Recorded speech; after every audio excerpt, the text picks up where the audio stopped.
Tony Mobley. We are back, and I think this is going to be an exciting conversation. And I'm going to tell you why.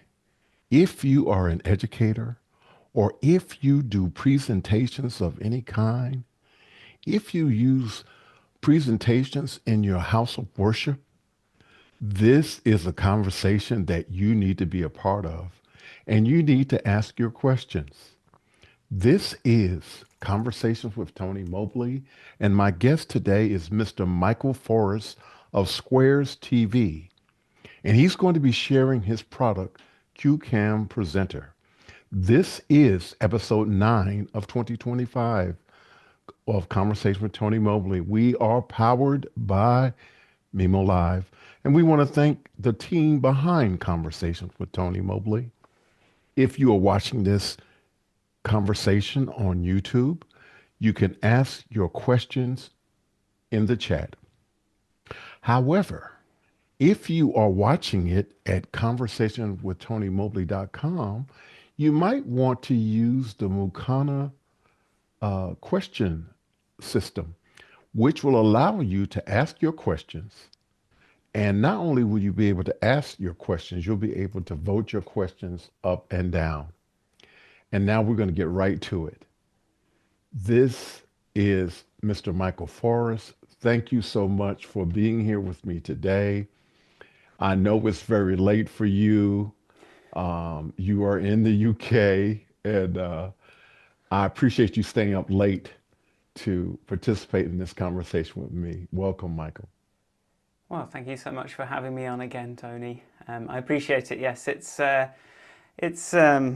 just coming up, just midnight now, so it's been a long day for me.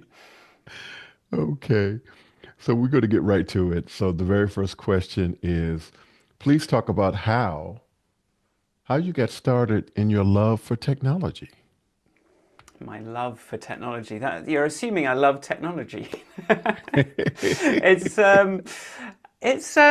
It's my dad brought a computer home when I was a very small child, and that got me interested. I've loved it. You do a thing and something happens. Like you put a battery on a light bulb and the light bulb lights up. You put some numbers in a grid and some music comes out. You write some words in a thing and suddenly you've got a piece of software running on an iPhone. It's just really fun to sort of try things out, and you can see if it worked or not straight away. So yeah, I just like being able to like control these little gadgets and get them to do things that unexpected things. I always have. How old were you when you got that first computer? I don't know, like my dad, I think I must have been 6 or 7, but I've been programming since I was about 8 years old. That's when I first started getting into how do I make the colors on the screen of this Commodore 64 change, and sort of going to my dad, you don't know how to do this. I know how to do this thing on the computer. And then I sort of, as soon as I could get a job as a paper boy at like 13, I wanted to save up for my first computer, and I got that when I was 13, and that it's just been ever since. I've just been making music, doing sort of visual graphic stuff, programming games, making software, like all the cover discs you used to get in the 90s with all the different bits of software. Then you'd try them out, and it'd be a different thing each month. And I just I just try everything and just sort of learn how to use everything. So yeah, just forever really. It's just kind of part of how I express myself, really. Well, thank you so much for sharing that. We're going to get right into it. So I'm just going to say it. Educators, trainers, house of worship leaders, this is the tool that you might want to check out. It's called CueCam Presenter. So Michael, what is CueCam Presenter? Do you know, I've been working very hard on that, and how to succinctly explain what CueCam Presenter is, and like figure out what my elevator pitch actually is for this. And it's I think like it's an iPad app that lets you just draw up on your screen. That's sort of so you sort of bring in your iPad app. You can instantly sort of bring in something to draw on and sort of do your well, I've been practicing this funny little dolphin. So it's sort of like a really cool way to be able to just sort of bring in some content when you're doing things. But it kind of started from that, but really it's now okay. But what do I want to draw on? I want to probably share my screen. Oh, I probably want to bring a picture in. I want to show a nice sunset. So, okay, there we go. I want to be picture in picture, right? And I want to do that. And I want to keep talking about this, but maybe I want to come back. Maybe I want to look at this picture. Maybe I want to sort of zoom in, point at it. All these things that you find yourself wanting to show, once you're sort of freed from screen shares, you just want to show things on your webcam, you start to, so it makes it very easy to share anything at a moment's notice. And then, but sometimes you don't want to have to do that ad hoc the way I'm doing it right now, and you actually want to stitch together a presentation. So it has the ability to share things really quickly and easily, but it also has the ability to really sort of write a script, put a script together, and with a sequence of smart cue cards, I'm calling them. So each card can give you something. I'm actually sort of looking in my teleprompter right now. You can remind yourself what you want to say, and then you can bring up the right thing at the right moment. So it's a presentation tool, but not in the way that Keynote or like PowerPoint are presentation tools, which are these are tools that are designed for a projector in a room, and you're sort of standing in front of it, and there's something behind you. This is a tool that's designed where you are the main event of a presentation. So and things that you bring up should sort of like keep you center stage as much as possible, and give you all the power that running something through a webcam like this can give you. So it's a Mac app, but it also connects to an iPhone app and an iPad app. The iPad app is called Video Pencil. It lets you draw things. It lets you do sort of magic sparkles. Like it lets you do sort of like handy. It lets you rewind live video. If you're bringing something in, you can actually like rewind the video. You can bring videos in, and then it works with an iPhone app as well, which called Shoot, which turns your phone into a camera, but also turns it, if you don't have a big teleprompter like I do, turns it into a second screen which you can use as a teleprompter as well as a camera, and you can sort of fully take control of the camera as well with, you control the ISO and stuff. And I know you've been using this for years, Tony. Yes, I have been playing around with it, and Michael, most of last year I was sick, so I got off the bandwagon in terms of being able to play with CueCam. But you have done some amazing innovations since I first got started, and now I'm trying to play catch up. Um, so let's talk about some of the new features that you have added to CueCam. New features. Well, yeah, so it kind of depends on you knowing what was there before, but really the version 3 was, it's a powerful piece of software. Version 1.0 was, okay, this does all these things, but you kind of have to know how to do them. Version 2 was a step towards it being a bit more usable, but version 3 was me taking a lot of feedback on board, really rethinking the user interface and making it a lot clearer and more simple. So, and sort of what that means is kind of taking more cues, making more familiar elements. So instead of a sort of weird dashboard with a sort of grid of inputs and sort of some buttons, it just sort of looks like the Zoom window now. Like when you've just got your camera selection, you've got your mic selection, and then you've got this new share bar thing. And then the script editor, I had a rethink of that to make that much easier to use. And maybe, I can sort of I can whiz through,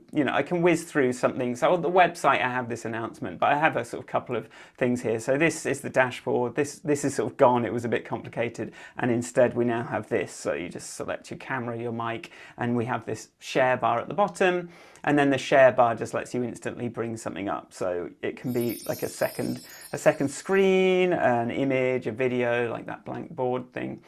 And then it also it sort of remembers what you last shared and lets you do stuff like, it just will sort of toggle this view by default. It'll remember what you last shared. So it's just a lot of people that I've talked to have been wanting to use it in different ways, and I've just been sort of boiling that down into like, how can I make this super simple?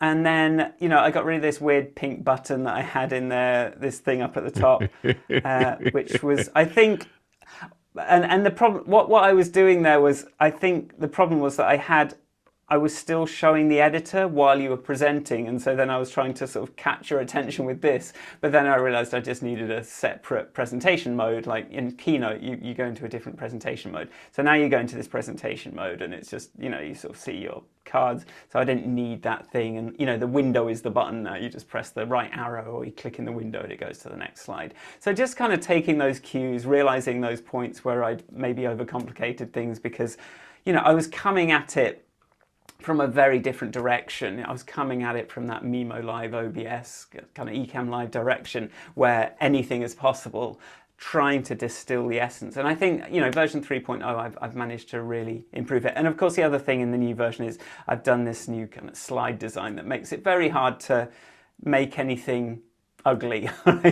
You see, it sort of moves you out the way, moves you to the side. It keeps a nice sort of area here for you to draw on and do things, and that just, it lets you focus on what you want to talk about and not have to worry too much about, you don't have to kind of lay out a slide like you do in Keynote. You don't have to like drag little boxes around. You don't have to choose. You just like type in what you want to say, and then you tag stuff up and say, okay, that's going to be a heading. Okay, let's drag in a video for that card. And I've tried to keep it, all of that complexity.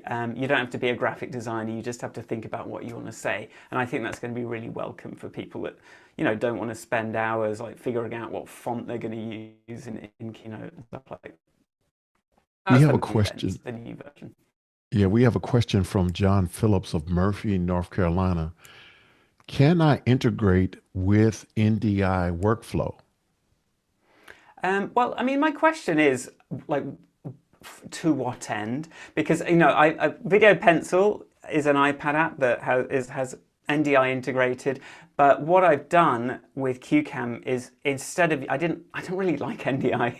So instead of NDI, I've actually created my own alternative to NDI, which is a protocol that connects the live video back and forwards between the iPad, between the iPhone, and just lets you do all that stuff that you might want to use NDI for, but without, it's really optimized network connections, really optimized video, transparent video kind of getting sent around, and then also the control messages that I send around between the apps.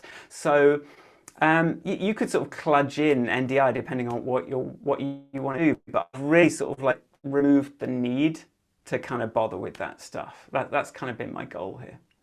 And I want to apologize. I said John, it's Joe Phillips.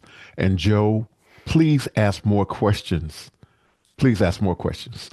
The next question is, why should I switch from PowerPoint or Keynote? Well, here's the first thing. Like, I don't think you need to immediately. One of the other reasons, one of the other changes I made in this new version of CueCam, I wanted to provide a bit of a gentler on-ramp so that you didn't have to sort of forget everything you know about Keynote. So you can still use Keynote, and it's going to be much easier to use Keynote in a meeting than it was before, because you can just share your screen. You get that it all works really well. But the reason that you would want to start thinking about switching, like, you can start off, you can start gentle and just share your screen through CueCam, and that works really well. But the shortcomings of Keynote for me are, if I actually want to be a bit more immersed, yes, I can do a live video. They sort of added in that kind of live video feed thing, but it's quite laggy and it's quite weird.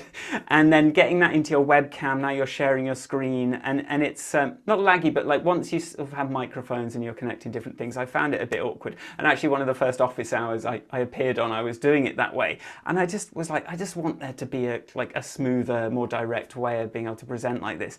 And really, it's, once you're the hero of your presentation, you're going to realize all those bells and whistles that were created in Keynote and PowerPoint to try and make your slides look interesting, to put loads of stuff on the screen, to put loads of text, to put loads of bullet points, all that stuff is going to be less and less important because you're going to be using your teleprompter. You're going to be bringing in just you're just going to be emphasizing what you say. You're just going to be illustrating what you're saying. And it's just really, it's more of a kind of TV broadcast, or sort of taking cues from live streaming, taking cues from, like educational practices and sort of, online courses and things like that, just to try and give you something that feels a bit more native to the format, which is a webcam, not like a room with a projector and a screen behind you. Fantastic. Thank you so much for sharing that. Um, will QCAM be hard to learn? I'm a really bad person to ask that.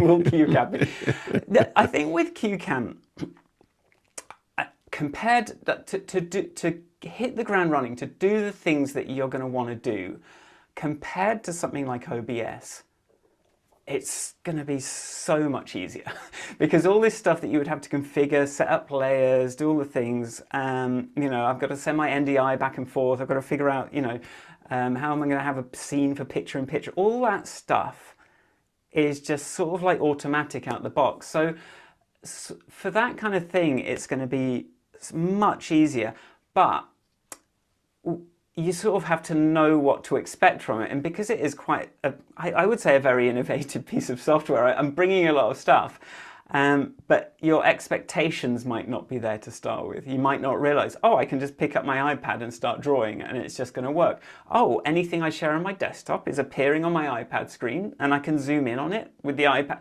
It's sort of like you have to live with it just to start to discover all of the different things it can do. And I've done my best with the website. I have a lot of guides on the website, sort of showing you how to do everything. I just did this I did a tour of all the CueCam features, and it came out 2 hours.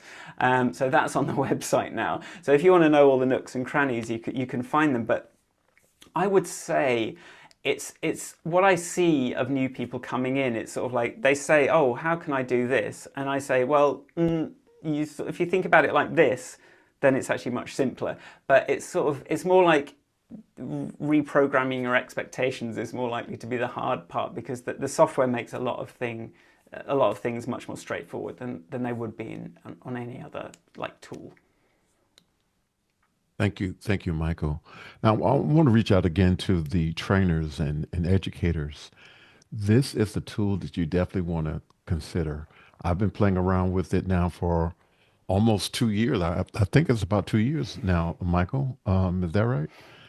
And I've seen a lot of different variations, and I think you are right on target with 3.0. I have actually created my own separate system for my QCAM presentation. Now, I'm not saying that everybody needs to do what I'm doing, but I have some plans on using this with the house of worship that I'm associated with in terms of teaching a biblical lesson. And so I'm going to, when I get ready to do that, I'm going to record it, Michael, and I'm going to share it with you, and I'm going to ask you what you think of it. So Sounds good. I just wanted to share that with you. I am really excited about the potential. I've been playing with QCam over the last several days in a very a very forceful way in terms of just trying to see all of the different things that I can do with it. And I am really excited about the potential for what I may be able to do. And Great. if you are one of those people who want to think outside of the box in terms of doing a presentation, this is a fantastic interface with Zoom. Um, Now, Michael does do Teams and Ecamm and all of the other streaming platforms. QCAM can connect with it. Um, I am using it primarily with Zoom, and I'm loving it. And so I am not an affiliate Michael, I'm not an affiliate, so I'm not just saying this because I am an affiliate for Michael. I am a person who has had the opportunity to play with it, enjoy it. I see the potential for people who don't have a lot of technical skills, but if you are able, and Michael will share this, if you are able to operate a Zoom uh, uh, meeting, if you can operate a Zoom meeting, then you can operate QCAM. So I just want to encourage people to consider trying it out, and you can try it out for free. Is that right, Michael? Exactly. I've tried to make it very accessible. And actually, this version 3.0, I even, because as you just touched on, it does work with eCam. It does work, it has a lot of advanced stuff. So for me, I've got a hardware teleprompter. I'm using a camera LUT. I'm doing all this kind of advanced stuff. But I introduced a new price point for people that maybe aren't deep into that kind of office hours global, audio visual world and just want something that works with Zoom, want something to share your screen, want something to connect to the iPad. So that's a really affordable plan that I brought in. But yeah, like I've tried to make it very straight, sort of very familiar to people that are used to using Zoom. Yeah, I would encourage you, if you have any interest at all, go ahead and download the free version of it. Go to the website, Squares TV, and the first thing you will see is CueCam Presenter. That will show up. And we're gonna move on to the next question. The next question is, how are you using, if you are using, AI with QCam? Listen, I started, so I was doing sessions on office hours, and Tony, you've been sort of part of that a lot, trying to figure out how I was going to tie together all these disparate projects. And then just as ChatGPT was becoming sort of coming out, I was starting to use it. And so CueCam Presenter has been my first big AI-driven project, and I would say it's been a learning process because so I can talk about within the product, but I can also talk about in the making of the product. And I think that's something that really caught me out with AI is suddenly you feel like you can just do anything. So I sort of running full steam ahead, adding some features that it would have taken me a lot of work to figure out how to do those. But I was just able to say, hey, can you sort of show me how to do this, and it would give me the code, and I'd get started. I'd be like, okay, I've got something that sort of works. I didn't think I was, that would have taken me a couple of days otherwise. But then what it ended up doing was giving me a lot of kind of like, 60% their features, but then I had to spend the next year and a half like figuring out actually how to make all those things perfect, because I was constantly hitting the edge of ChatGPT's knowledge, right? I was constantly hitting the edge of what the internet understands about the technologies that I'm using. So I used it to generate the first version of a website, and then I went, so I've really learned the strengths of and weaknesses of AI as part of this project. Now, CueCam has the ability to generate content using AI. You can generate cards, you can generate images just sort of directly in the app. It's really convenient, but it's something that I am thinking of removing. Oh, because, okay. or certainly because I think it's sort of really compelling when I'm making a sort of abstract template. Here's sort of how you do this abstract version of something. But once it comes to doing a real thing, so once it comes to really talking about something that you're an expert in, I think AI is a bit of it. I think AI encourages people to generate quite bad content, right? It's either going to be generic or it's going to be plagiarized, right? So I have I have some feelings on AI. I have features in CueCam. They're sort of like, I don't really talk about them too much anymore, because I think the sort of the utility of them, and especially now Apple Intelligence, you can just right click and say, please help me rewrite this paragraph. That's all kind of built into the operating system now. I'm sort of like pulling back from sort of making it too much of an AI tool, because it's really about expressing your expertise not just like harvesting some random stuff off the internet and then trying to say that, but then it's like awkward to say. So really, I want this to be really easy for you to share what you know about and not be kind of like just kind of like conjuring up stuff from thin air using the robots. So I don't know if that's Okay. a good answer, but that's kind of what it is. I have a complicated relationship with AI at this point. Okay. Well, thank you so much for sharing that. What is the advantage of what is the advantage for the general public for using QCAM? It's I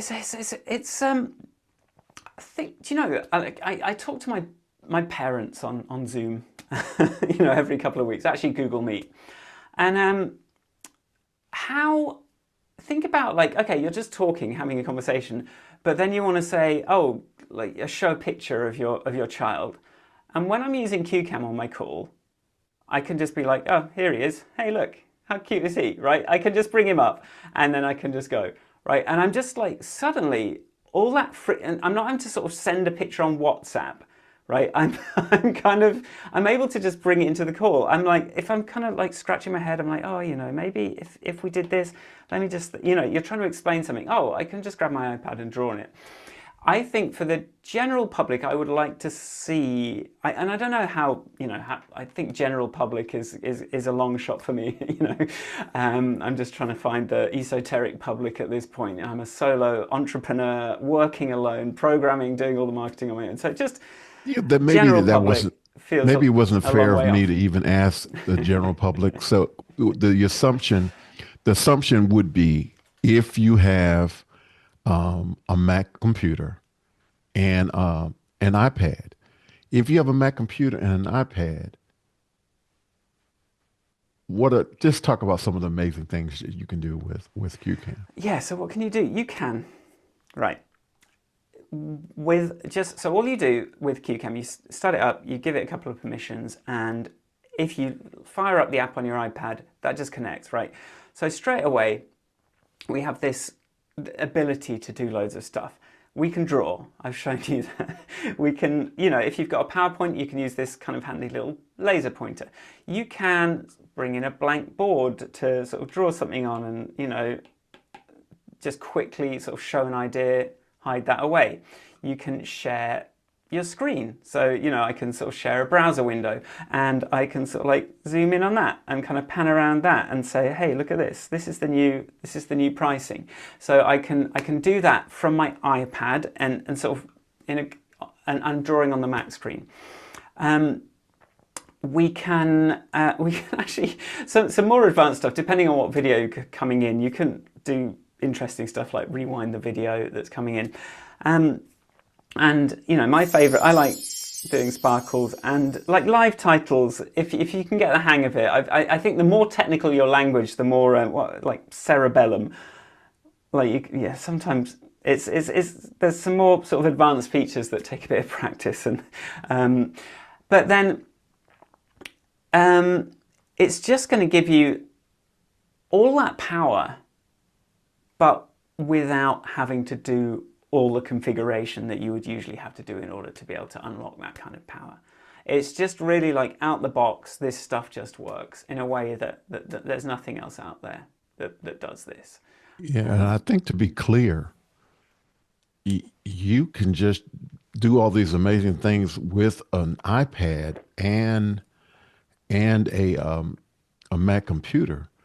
Whereas before, to try to do what you can do in QCAM, you had to have a whole lot of hardware. You had to have a Wacom tablet connected, and you had to have this, and you had to have that, and it was really, really a huge infrastructure in order to be able to do the things that you were able to do with QCAM. So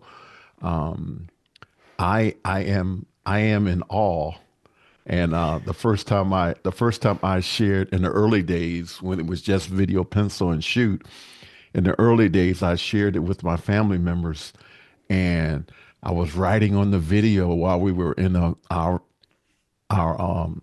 weekly family meeting. We have weekly family meetings every since the pandemic, and I was sharing. I was sharing video pencil now QCam, in with them, and I was doing all kinds of things and talking, and the words were popping up, and they were totally amazed. And wow, how do you do that? And and so I have a couple of brothers who have. There are seven of us, so I had a couple of Oh brothers yeah, that have me too. actually been We've talked dibbling and about that. dabbling with QCam now. So Yeah, that's cool. Yeah, that's and just to say like I think another thing that this I think where the power really comes in with QCam as well is I think where something like OBS is, it sort of gives you a grid almost of, you sort of picture a stream deck and it's a grid of scenes. Like I'm going to press this button and then I'm going to go to this button. QCam sort of simplifies that whole thing and just turns it more into kind of like time storytelling. Like, what's the story I want to tell? I want to go and create sequences, and that's just another thing I just think nothing else can do. But yeah, just to say another way. I just keep, I'm trying to figure out the best way to describe this thing, but it's very hard to know how to just really concisely well, talk I about it. let me say this. So I tried to use OBS, and I was like, mm-mm, no, I'm not. I'm not. I'm leaving that alone. I'm leaving that alone. So, and I know some people are doing some amazing things with OBS, but I think this is a quicker method to get to doing quality presentations. I really do. I believe that, and so I'm not just saying that to you, Michael. I believe that it is. I believe it's a tool that can really create presentations that are outside of the box and can grab people's attention. The idea of actually writing on video is not a common thing. No. And there are people that are doing it, but they're having to, like I said, have so much infrastructure in order to be able to do that. And Yeah. the fact that you can do it with a Mac Mini, because a Mac Mini and an iPad, and doesn't have to be even the newest iPad in order to be able to do these amazing things. Mm. So we've talked a little bit about QCam, and so there is a question from Laura Thompson, and Laura Thompson says, "Is the app voice over friendly for those who might need that?" Do you know? I'm a solo developer, and it's a lot of effort to get just the glitches out, and the idea of sort of figuring out how people with sort of additional needs would use a piece of video software like this, audio video software, is, I feel, to do it justice, I would need a lot of research. But that said, I haven't got any like, I'm sort of using what Apple gives me. I'm making sure things have labels that I think when you sort of tab through it, things should make sense.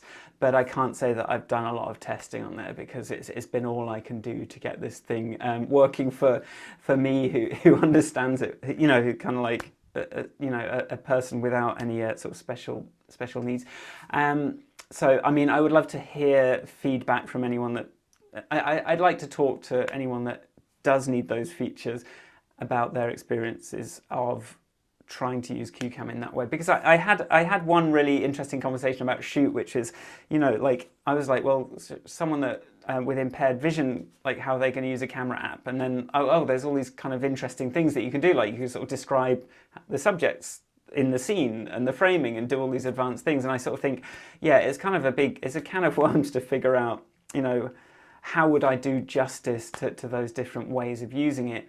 But the fact it is very sort of text and keyboard based, I think, is another way that it probably is useful. But yeah, I would not know. It's a teleprompter app. And so how does that work if you need to hear it? I don't even know. And I do have this idea of, like in a future version would be like, could I do like a TV production voice in my ear, and that's the app. But yeah, so my answer is I've done the best practice on the system, but I really don't know how this would be used without in that way with voiceover. So I'm open to talking to people that might have some insight on that. Okay, Laura Thompson is a person that you definitely want to talk to about that.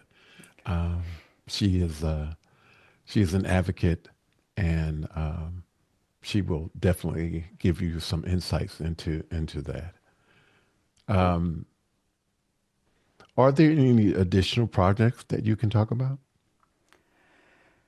Additional projects. I'd like to find some time to make some of, like, I just, CueCam Presenter has been like swamping my entire life for the last kind of like at least a year and a half,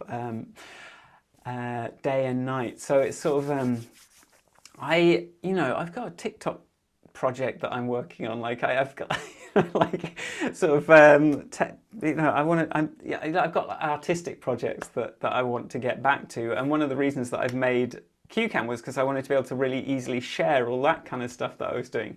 But like next steps for the software, just to give you a bit of a roadmap, the Mac app is this sort of like all singing, all dancing virtual camera recording system.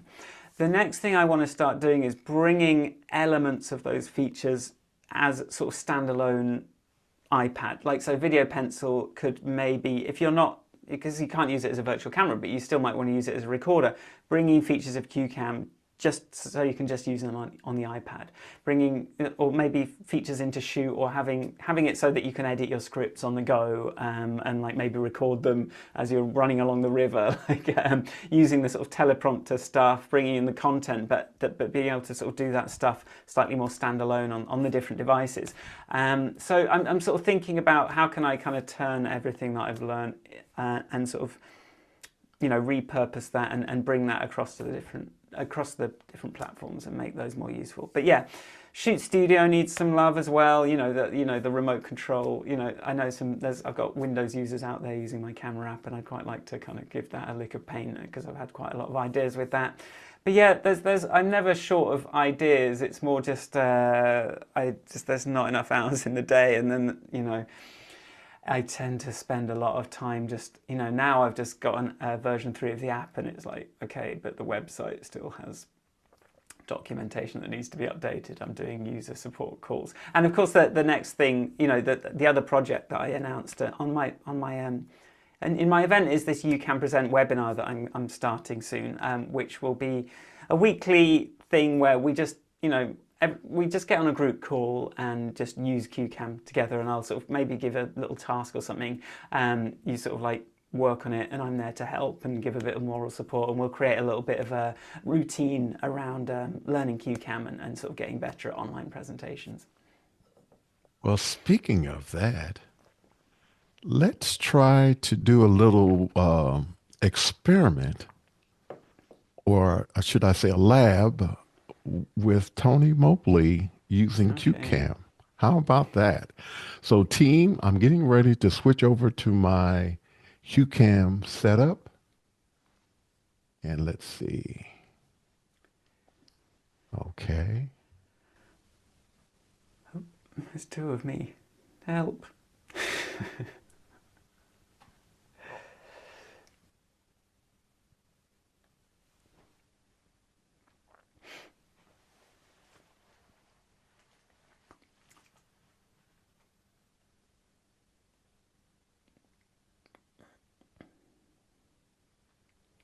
So what camera are you using there? Did you say it was on a Mac Mini?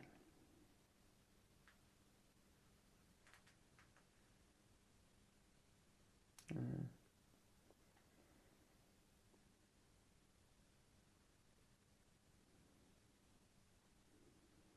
okay.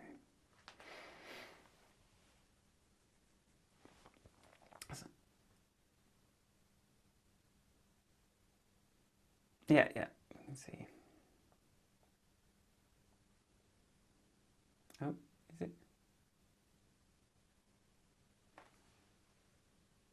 Oh, well, I don't think we're seeing the. I don't think we're seeing the writing, or maybe it's cropped.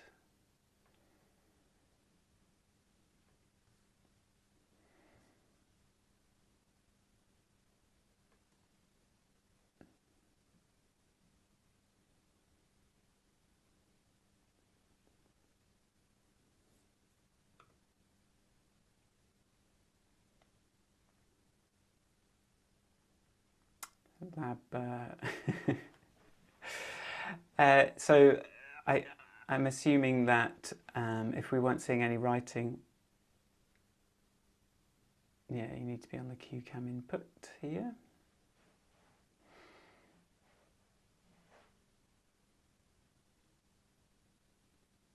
Yeah, that looks promising. There we go.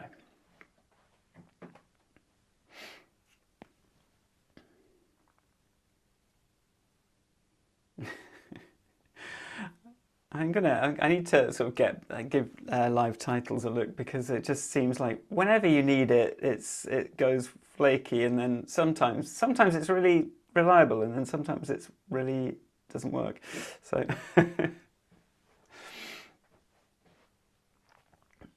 yeah, me too.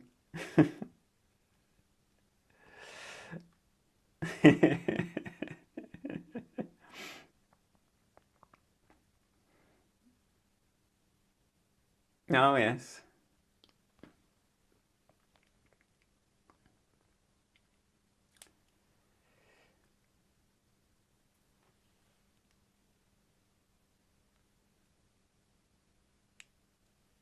So what are we hoping to get out of this lab, Tony? What's our goal here?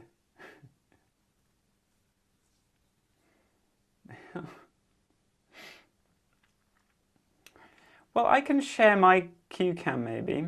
I can, if you wanted to sort of like do it that way, because I can go to sort of demo mode on mine. If you wanted to kind of say, here's the CueCam window. What do you want to know? Like, where do we start?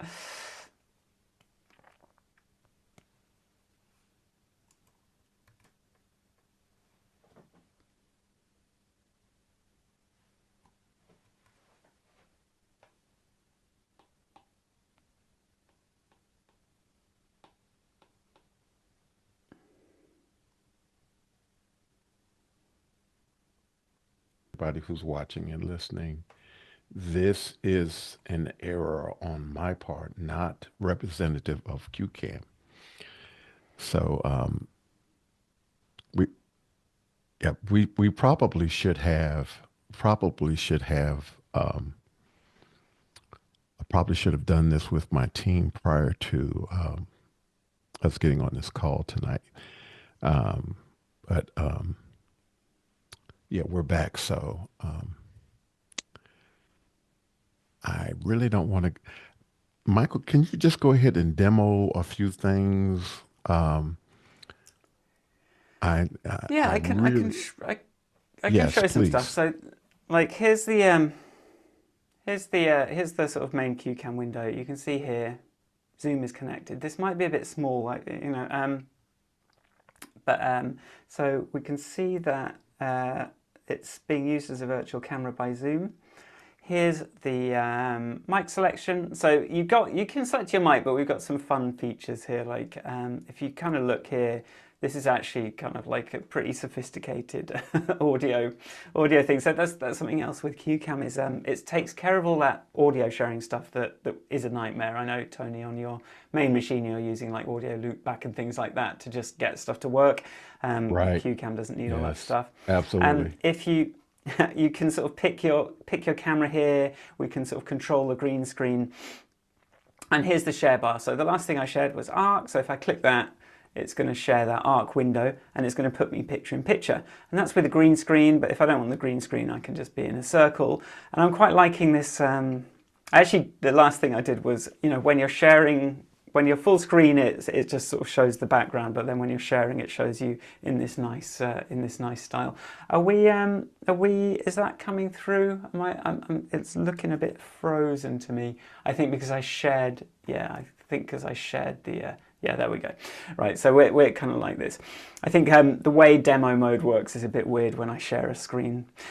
So if I X out of that, that stops the share. And I can sort of like reset that, or I can just like right click somewhere or click here. You can pick a screen, you can share, like if you've got an Apple device plugged in, so if you wanted to demonstrate something on the iPad, I can do this and it's going to show my iPad screen with me there, and we can sort of hit that button to sort of bring that up, bring that down. And here now you can see what the iPad looks like. So this has got, you've got your different controls that you can pick. We can try hello. Yeah, that's, I don't know, live titles is not playing ball today. Um, we've got the erase stuff. You can customize all these colors to the ones that you want, and then we've got that sort of laser pointer tool there. And then I actually got this in the shop today, but we've got this little guy down here who's the magic wand tool. Um, so that's sort of to share a device. We've got this blank board thing. This was kind of a new feature. So this is if you just want to be able to draw, but maybe you don't have a clear background like I've got here, you can just bring up a board. You can set the color of that. Sorry, my mouth's a bit dry. And you've got somewhere that you can just start drawing, and I think that's a really convenient thing. And then you can sort of have your drawing on there, and then when you hit that, that's going to go out the way, and then when you hit it again, it actually brings that back. If you're not, if I come out of demo mode, I'll show you how that looks. So we can have our smiley face. I always just draw the same thing. Come out, get rid of the blank board, bring it back, and there's my face again that I drew just then. So and then what else can you share here is you can share a video. So if you want to share an image or you can share a video, you can just sort of drag those in. So if I've got some stuff on my desktop, which has just been cleaned by my computer because it went past midnight, you can just drag stuff on there. So if you've got a video, you can drag that straight in, and now you've got the video playing, and you can sort of run that. And something I really love is that I can actually control the video playback from the iPad. So I'm holding the iPad, I'm actually able to sort of scan through that video from here, draw something, label it, kind of come in and out. That's amazing. So that's kind of the real-time stuff. But then you get into the script editor. So this is basically, so this is your PowerPoint presentation, but it's a bit different. We're using this concept of cue cards. So I can add a card which is, it's probably usually just going to be you and the teleprompter. So you put in what's going to be in your teleprompter, what do you want to say, it's going to come up on your screen, you can say it, but then you've got the ability to add all these other things like sort of titles and bullets. But instead of sort of like you're clicking up here and like editing it and dragging it around, you can do a little bit, you can kind of like resize that, but you actually edit everything just down here. So it's very keyboard focused, it's all about just like getting your ideas out, getting your thoughts out, being very clear in your language, and sort of minimizing how much sort of stuff you chuck on the screen. So you can put pictures up, you can put a video up, and that's just going to play. You can do all sorts of clever things with videos, and as you can see along the top here, we've got all the different kinds of things we can add to cards. So all different kinds of text formatting, all kinds of different images. We've got generating images there as well, videos, screen shares, and all sorts of second camera. And then we've got all this advanced stuff here as well, so you can like load some music in. You can sort of trigger an eCam live scene, you can trigger a Mimo live scene, you can do stuff. And then you've got your kind of card editor thing, you can sort of configure those different things, and you've got your sort of doc theme. So, when these come in, you can say, actually, I want my theme's going to be these colors, and I'm going to have like slightly slower transitions, and I want, maybe I want a different font.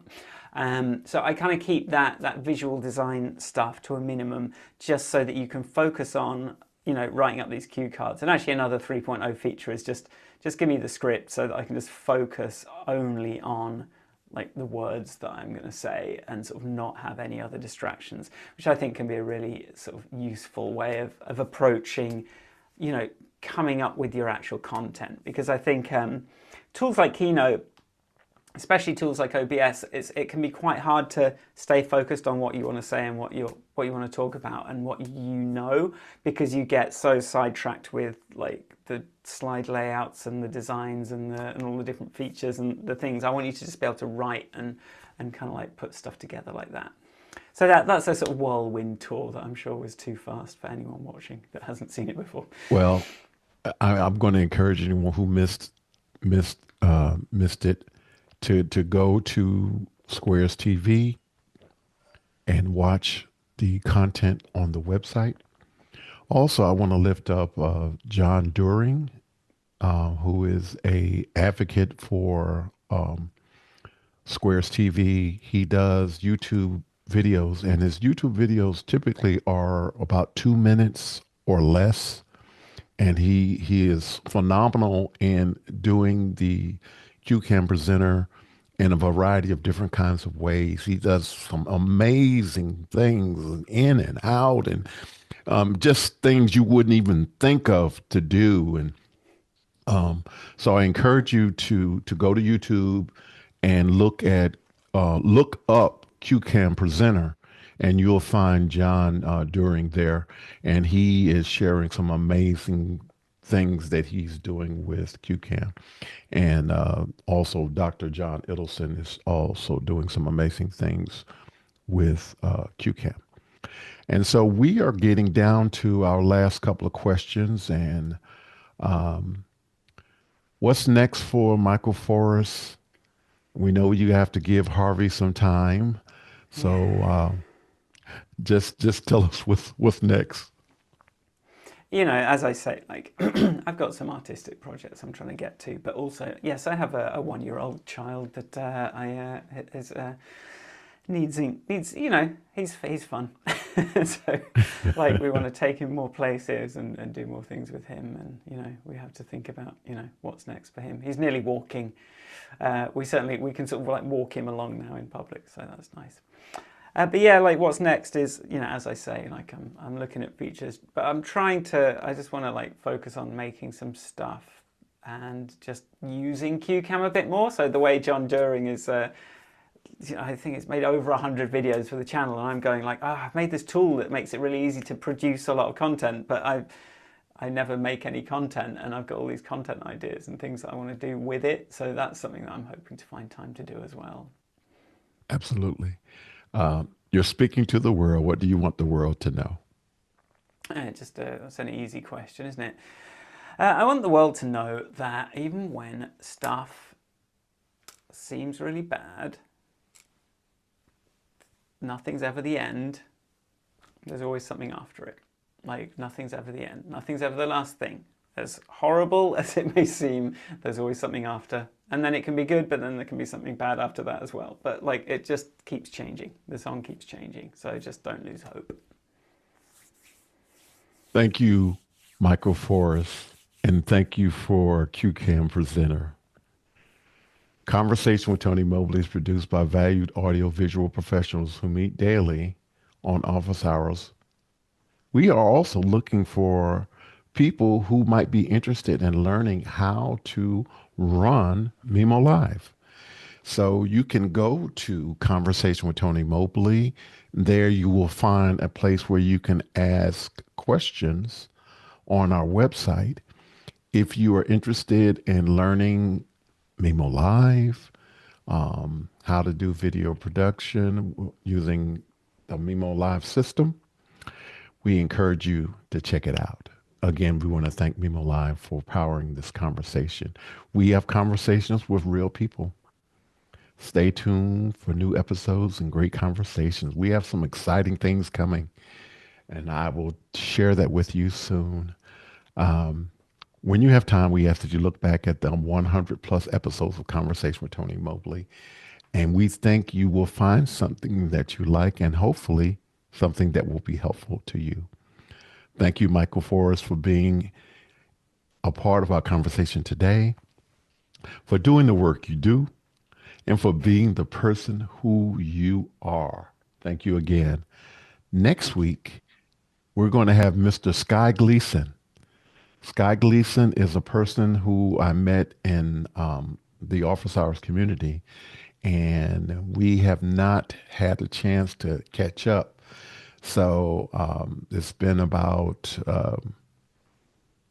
2 years now since initial meeting him, and he has done some amazing things. He's a person of faith, and he has done some amazing things in video production and is doing amazing things in video production. So, encourage you to come back next week to participate in that conversation with Mr. Sky Gleason.